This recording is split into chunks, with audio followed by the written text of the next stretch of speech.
संसार सारं भुजगेन्द्रहारं सदा वसन्तं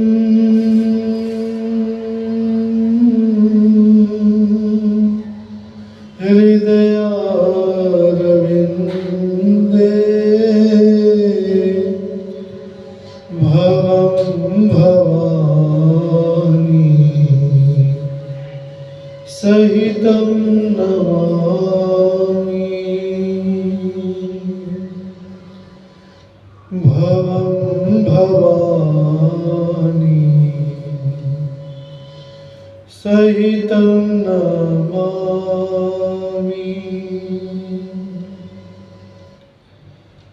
मनोजवं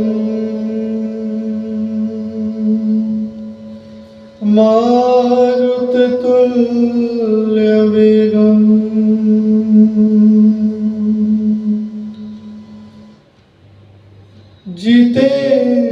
जितेन्द्रियं बुद्धिमतां वरिष्ठं वातात्मजं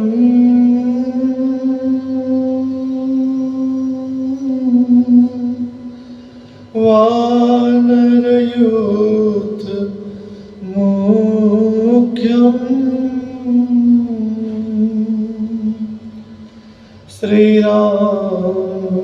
श्रीरामदूतं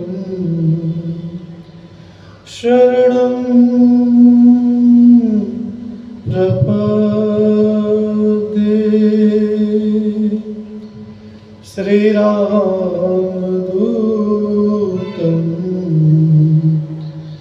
शरणं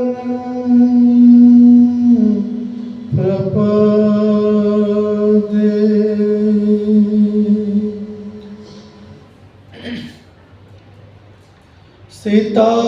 सीताराम राम राम सीताराम राम राम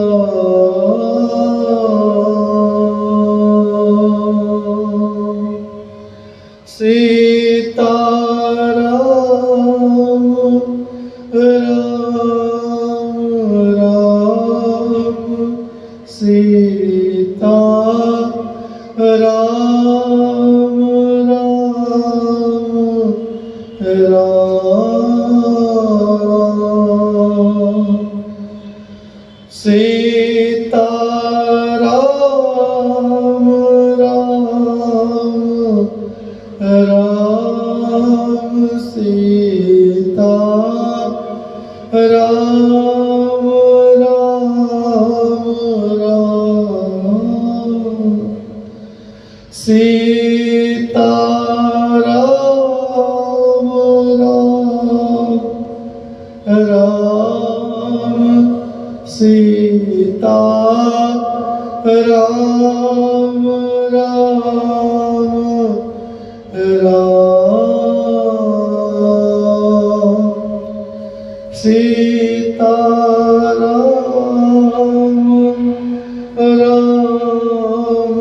राम सीता राम राम सीता राम राम राम राम सीता राम राम राम राम राम सीता राम राम राम सीता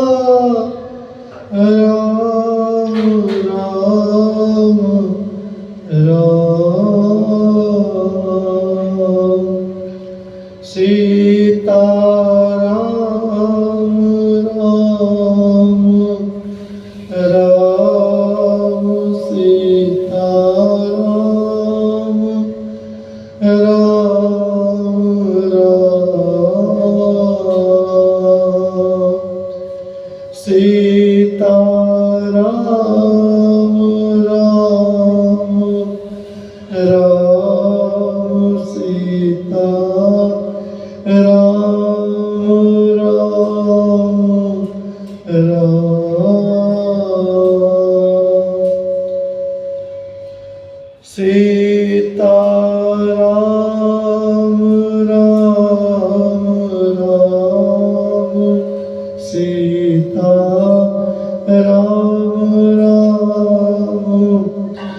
राम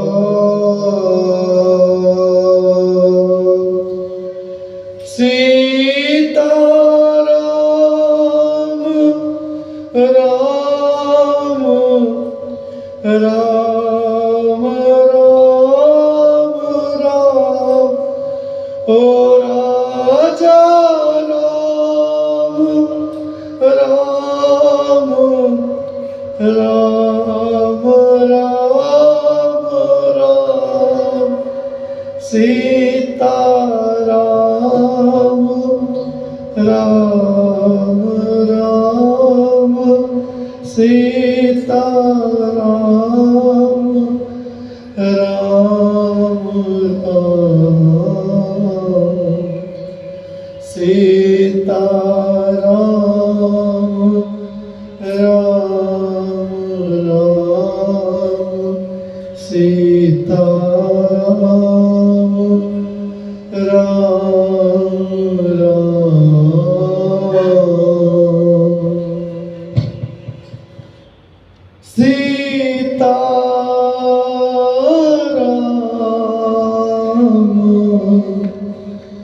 चरण रति मोरे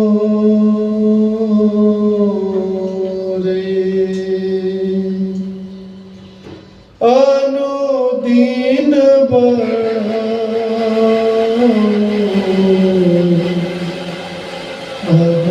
अनुराग तो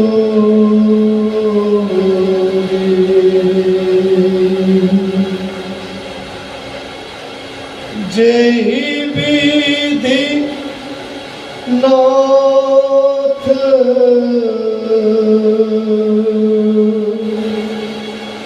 होई हित मोरा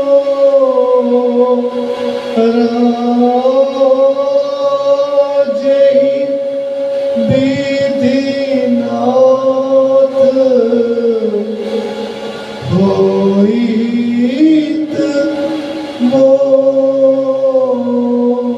करहु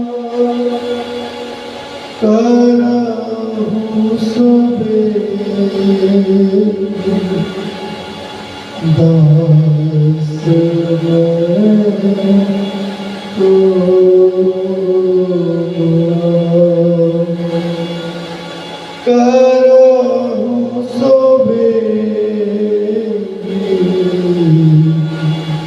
दास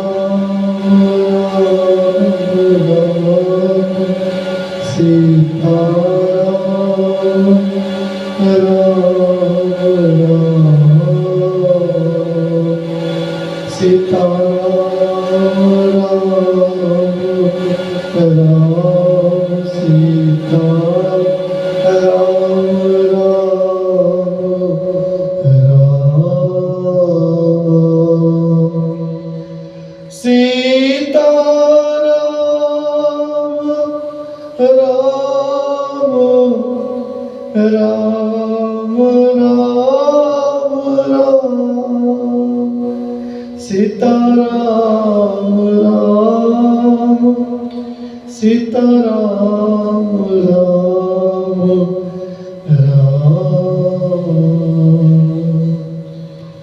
श्री सियावर रामचंद्र भगवान की जय। श्री राम जय जय राम जय जय राम जय राम। श्री राम जय जय राम जय जय राम जय राम।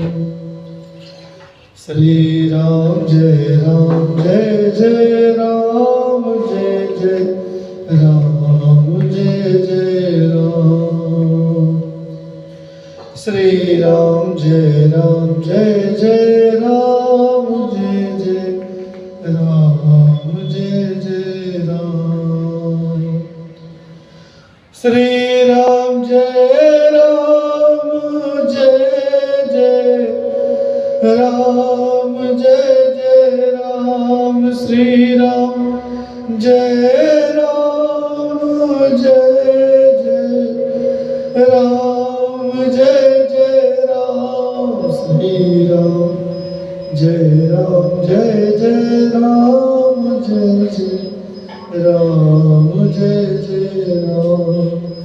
श्री राम जय जय राम जय राम जय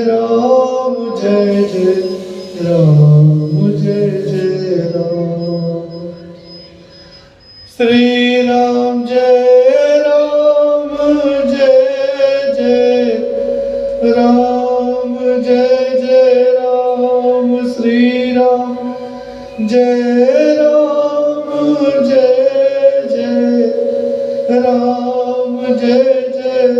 राम। श्री राम जय राम जय राम जय राम। श्री राम जय राम जय राम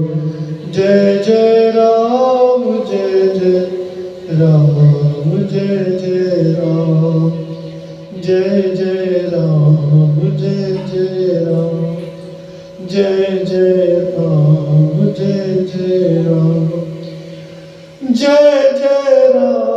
जय राम जय राम। जय राम जय राम जय राम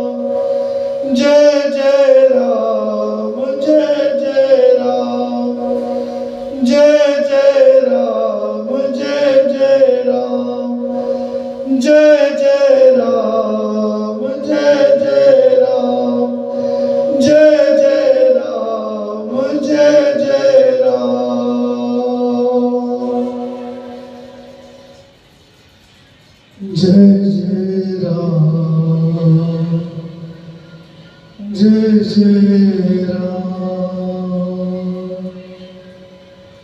जय राम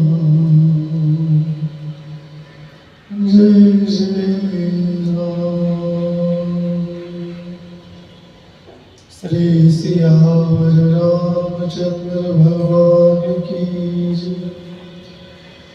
उमापति महादेव की जय। पवन सुत हनुमान की जय। श्रीमद् वाल्मीकि रामायण भगवान की जय। श्री सीतारामचंद्राभ्यां नमः। श्री युद्धकांड आरंभ।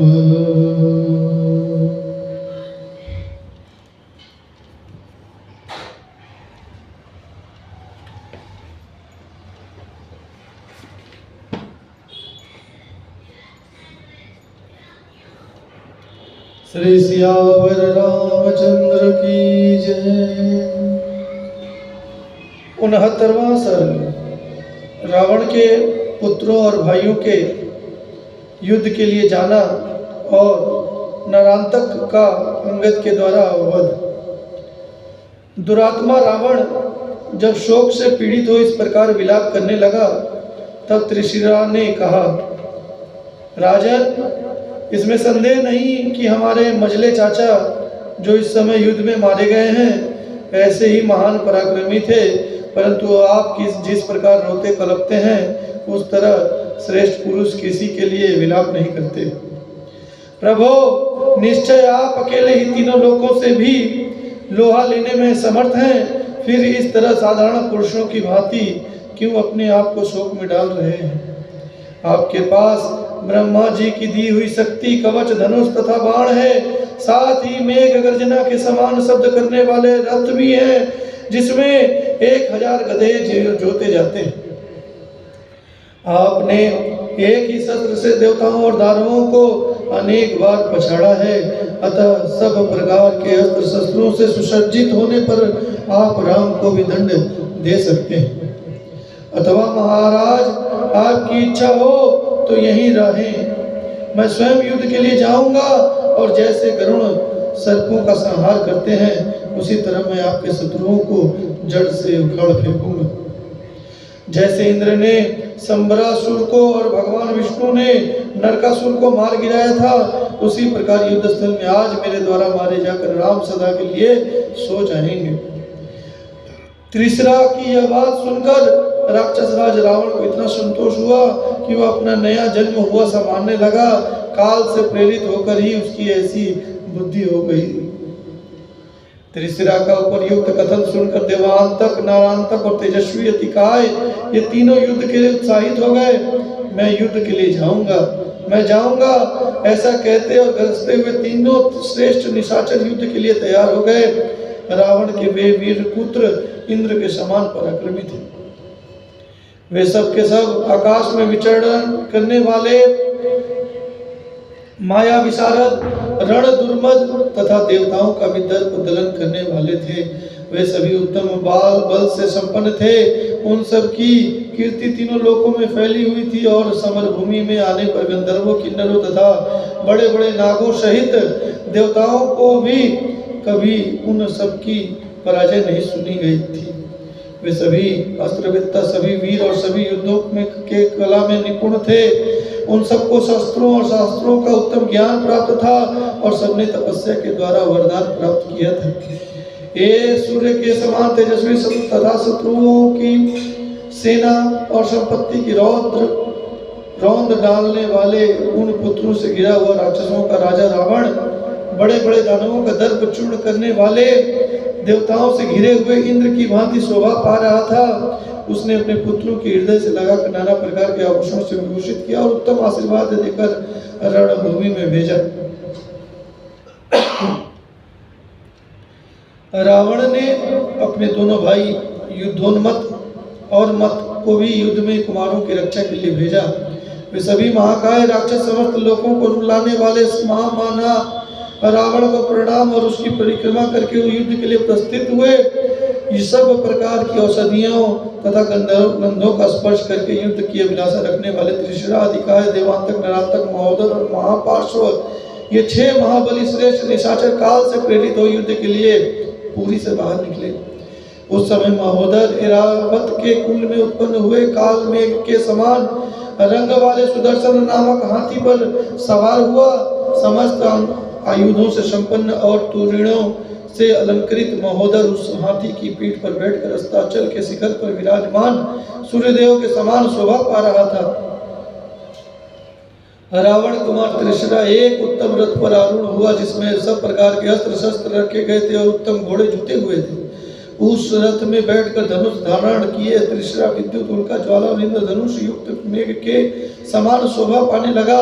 उस उत्तम रथ में सवार हो 3 किरीटों से युक्त त्रिशिरा, 3 स्वर्णमय शिखरों से युक्त गिरिराज हिमालय के समान शोभा पा रहा था। राक्षस राज रावण का अत्यंत तेजस्वी पुत्र अतिकाय समस्त धनुर्धरियों में श्रेष्ठ था। वह भी उस समय एक उत्तम रथ पर आरूढ़ हुआ। उस रथ के पहिए और धुरे बहुत सुंदर थे। उसमें उत्तम घोड़े जुटे हुए थे तथा उसके अनुकर्ष और कुबर भी सुदृढ़ थे। तूणीर, बाण और धनुष के कारण वह रथ उद्दीप्त हो रहा था।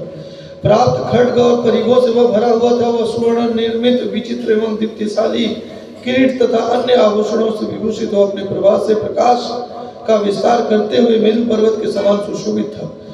उस रथ पर श्रेष्ठ निशाचरों से घिर कर बैठा हुआ वह महाबली राक्षस राजकुमार देवताओं से घिरे हुए वज्रपाणी इंद्र के समान शोभा पाता था। नरांतक उच्च श्रवा के समान श्वेत वर्ण वाले एक स्वर्ण भूषित विशाल कर मन के समान वेगशाली अश्व पर आरूढ़ हुआ, उल्का के समान दीप्तमान प्राप्त हाथ में लेकर तेजस्वी नरांतक शक्ति के लिए मोर पर बैठे हुए तेज पुंज से संपन्न कुमार कार्तिकेय के समान सुशोभित हो रहा था। देवांतक स्वर्ण भूषित परिग लेकर समुद्र मंथन के समय दोनों हाथों से मंदराचल उठाए हुए भगवान विष्णु के स्वरूप का अनुकरण सा कर रहा था। महातेजस्वी और पराक्रमी महापाशु के हाथ में गदा लेकर युद्ध स्थल में गदाधारी कुबेर के समान शोभा पाने लगा। अमरावतीपुरी से निकलने वाले देवताओं के समान वे सभी महाकाय निशाचर लंकापुरी से चले। उनके पीछे श्रेष्ठ आयुध धारण किए विशालकाय राक्षस हाथी घोड़ों तथा मेघ की गर्जना के समान घरघराहट पैदा करने वाले रथों पर सवार हो युद्ध के लिए निकले। वे सूर्य तुल्य तेजस्वी महामनस्वी राक्षस राजकुमार मस्तक पर किरीट धारण करके उत्तम शोभा संपत्ति से सेवित हो आकाश में प्रकाशित होने वाले ग्रहों के समान सुशोभित हो रहे थे। उनके द्वारा धारण की हुई अस्त्र शस्त्रों की श्वेत पंक्ति आकाश में शरद ऋतु के बादलों की भांति उज्जवल कांति से युक्त हंसों की श्रेणी के समान शोभा पा रही थी। आज या तो हम शत्रुओं को परास्त कर देंगे या स्वयं ही मृत्यु की गोद में सदा के लिए सो जाएंगे। ऐसा निश्चय करके वे वीर राक्षस युद्ध के लिए आगे बढ़े। वे युद्ध दुर्मुद महामनस्वी निशाचर गरजते सिंहनाद करते बाण हाथ में लेते और उन्हें शत्रुओं पर छोड़ देते थे। उन राक्षसों के गरजने ताल ठोकने और सिंहनाद करने से पृथ्वी कंपित सी होने लगी और आकाश फटने सा लगा। उन महाबली राक्षस शिरोमणि वीरों ने प्रसन्नता पूर्वक नगर की सीमा से बाहर निकल कर देखा। वानरों की सेना पर्वत शिखर और बड़े बड़े वृक्ष उठाए युद्ध के लिए तैयार खड़ी है। महामना वानरों ने भी राक्षस सेना पर दृष्टिपात किया। वह हाथी घोड़े और रथों से भरी थी, सैकड़ों हजारों घुंघरुओं की रुंझुनों से निनादित थी, काले मेघों की घटा जैसी दिखाई देती थी और हाथों में बड़े बड़े आयुध लिए हुए थी। प्रज्वलित अग्नि और सूर्य के समान तेजस्वी राक्षसों ने उसे सब ओर से घेर रखा था। निशाचरों की उस सेना को आते देख वानर प्रहार करने का अवसर पाकर महान पर्वत शिखर उठाए बारंबार गर्जना करने लगे। वे राक्षसों का सिंहनाद सहन न करने के कारण बदले में जोर जोर से दहाड़ने लगे थे। वानर युद्धपतियों का वह उच्च स्वर से किया हुआ गर्जन तर्जन सुनकर भयंकर एवं महान बल से संपन्न राक्षस गण शत्रुओं का हर्ष सहन न कर सके, अतः स्वयं भी अत्यंत भीषण सिंहनाद करने लगे। तब वानर युद्धपति राक्षसों की उस भयंकर सेना में घुस गए और शैल श्रृंग उठाए शिखरों वाले पर्वतों की भांति वहां विचरण करने लगे। वृक्षों और शिलाओं को आयुधों के रूप में धारण किए वानर और युद्ध राक्षस सैनिकों पर अत्यंत कुपित हो आकाश में उड़-उड़ कर विचरने लगे। कितने ही वानर शिरोमणि वीर मोटी मोटी शाखाओं वाले वृक्षों को हाथ में लेकर पृथ्वी पर विचरण करने लगे। उस समय राक्षसों और वानरों के उस युद्ध ने बड़ा भयंकर रूप धारण किया। राक्षसों ने बाण समूहों की वर्षा द्वारा जब वानरों को आगे बढ़ने से रोका, उस समय वे भयंकर पराक्रमी वानर उन पर वृक्षों शिलाओं तथा शैल शिखरों की अनुपम दृष्टि करने लगे। राक्षस और वानर दोनों ही वहां रण क्षेत्रों में सिंहों के समान दहाड़ रहे थे। कुपित हुए वानरों ने कवचों और आभूषणों से विभूषित बहुतेरे राक्षसों को युद्ध स्थल में शिलाओं की मार से कुचल दिया, मार डाला। कितने ही वानर रथ हाथी और घोड़े पर बैठे हुए वीर राक्षसों को भी सहसा उछाल कर मार डालते थे। वहां प्रधान राक्षसों के शरीर पर्वत शिखरों से आच्छादित हो गए थे। वानरों के मुखों की मार खाकर कितनों की आंखें बाहर निकल आई थी। वे निशाचर भागते गिरते पड़ते और चित्कार करते थे। राक्षसों ने भी पहने बाणों से कितने ही वानर शिरोमणियों को विदीर्ण कर दिया था तथा शूलों मूत्रों खड्गों प्राशों और शक्तियों से बहुतों को मार गिराया था। शत्रुओं का के रक्त जिनके शरीरों में लिपटे हुए थे, वे वानर और राक्षस वहां परस्पर विजय पाने की इच्छा से एक दूसरे को धराशायी कर रहे थे। थोड़ी ही देर में वह युद्ध भूमि वानरों और राक्षसों द्वारा चलाए गए पर्वत शिखरों तथा तलवारों से आच्छादित हो रक्त के प्रवाह से सींच उठी। युद्ध के मध्य से उन्मत्त एवं हुए पर्वताकार राक्षस जो शिलाओं की मार से कुचल दिए गए थे, सब और बिखरे पड़े थे। उनसे वहां की सारी भूमि पट गई थी।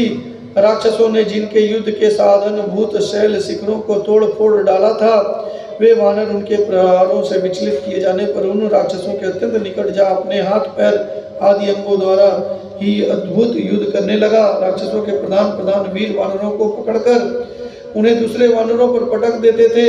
इसी प्रकार वानर भी राक्षसों को मार रहे थे, राक्षसों से ही राक्षसों को मार रहे थे।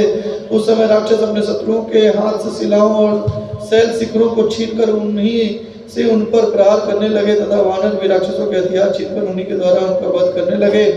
इस तरह राक्षस और वानर दोनों ही दलों के योद्धा एक दूसरे को पर्वत शिखर से मारने अस्त्र शस्त्रों से विदीर्ण करने तथा रणभूमि में सिंहों के समान दहाड़ने लगे। राक्षसों के शरीर रक्षा के साधन भूत कवच आदि छिन्न भिन्न हो गए। वानरों की मार खाकर वे अपने शरीर से उस प्रकार रक्त बहाने लगे जैसे वृक्ष अपने तनों से गूंद बहाया करते हैं। कितने ही वानर रणभूमि में रथ को हाथी से हाथी को और घोड़े से घोड़ों को मार गिराते थे। वानर युद्धपतियों के चलाए हुए वृक्षों और शिलाओं को निशाचर योद्धा तीखे छूर अर्धचंद्र और भल्ल नामक बाणों से तोड़ फोड़ डालते थे। टूट फूट कर गिरे हुए पर्वतों, कटे हुए वृक्षों तथा राक्षसों और वानरों की लाशों से फट जाने के कारण उस भूमि में चलना फिरना कठिन हो गया। वानरों की सारी चेष्टाएं गर्व से भरी हुई तथा हर्ष और उत्साहों से युक्त थी। उनके हृदय में दीनता नहीं थी और उन्होंने राक्षसों के ही नाना प्रकार के आयुध छीनकर हस्तगत कर लिए थे। अतः वे सब संग्राम में पहुंचकर राक्षसों के साथ भय छोड़कर युद्ध कर रहे थे। इस प्रकार जब भयंकर मार काट मची हुई थी, वानर प्रसन्न थे और राक्षसों की लाशें गिर रही थी, उस समय महर्षि तथा देवगण हर्षनाद करने लगे। तदनंतर वायु के समान तीव्र वेग वाले घोड़े पर सवार हो हाथ में तीखी शक्ति